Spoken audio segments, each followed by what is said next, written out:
Kami berbeda, suku dan bangsa, namun dalam anugerah yang sama, untuk memancarkan keindahan tubuh Kristus kepada dunia.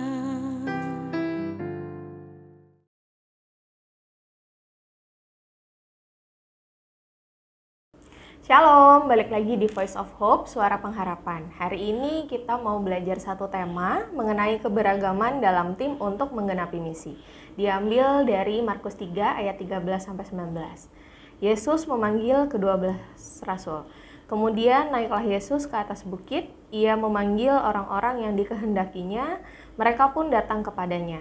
Ia menetapkan 12 orang untuk menyertai dia dan untuk diutusnya memberitakan Injil, dan diberinya kuasa untuk mengusir setan.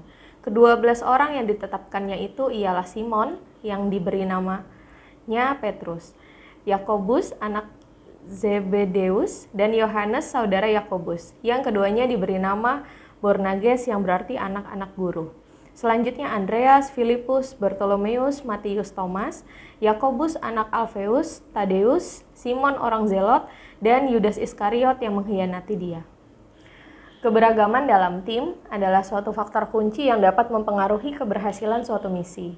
Dalam konteks ini kita bisa melihat prinsip dalam Markus 3 ayat 13-19, di mana Yesus memilih 12 murid yang berasal dari latar belakang yang berbeda, dan melalui hal ini kita bisa membahas mengenai keberagaman dalam tim yang dapat mendukung penggenapan misi yang telah ditetapkan.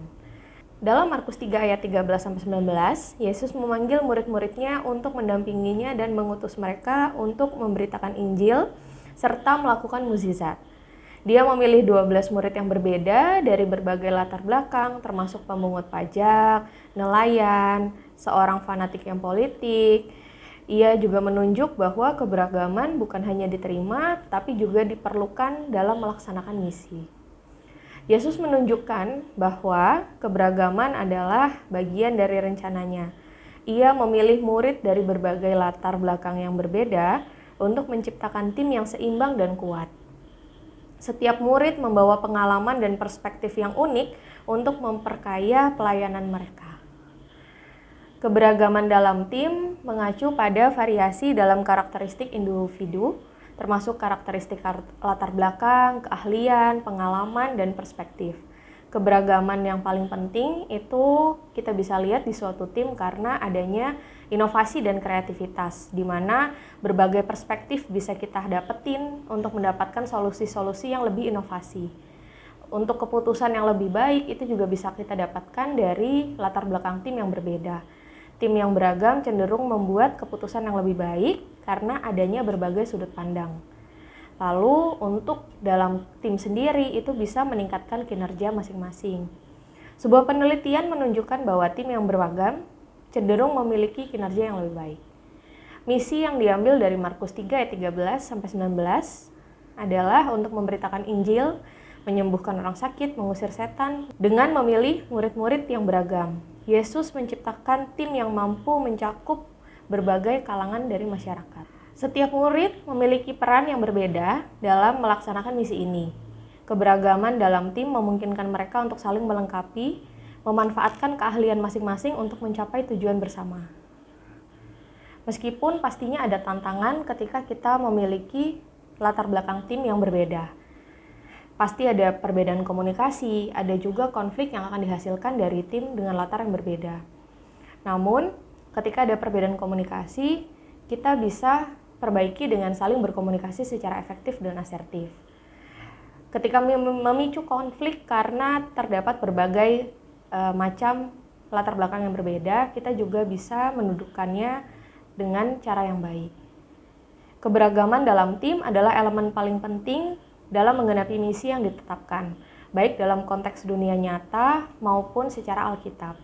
Seperti yang sudah ditunjukkan dalam Markus 3 ayat 13-19, setiap individu memiliki peran yang unik yang dapat berkontribusi pada keberhasilan misi secara keseluruhan. Dengan mengelola keberagaman dengan baik, tim dapat mencapai tujuan bersama dan memberikan dampak yang besar dalam masyarakat. Semoga kita bisa menjadi tim-tim yang kuat dan sukses, sehingga misi yang diberikan dari gereja maupun Tuhan bisa kita selesaikan dengan baik. Shalom, terima kasih. Terima kasih sudah menonton podcast Voice of Hope edisi September dengan tema Super Winning Team. Kalau kamu merasa video ini bermanfaat, yuk like dan share ke teman-temanmu. Butuh dukungan doa? Silahkan chat kami di @rajawali.fm melalui Instagram dan TikTok. Mau bergabung dengan komunitas yang positif dan penuh kasih? Ayo jadi bagian dari Raja Wali Family Ministries. Tuhan memberkati. Biar kami mengasihi dalam satu hati, maka segala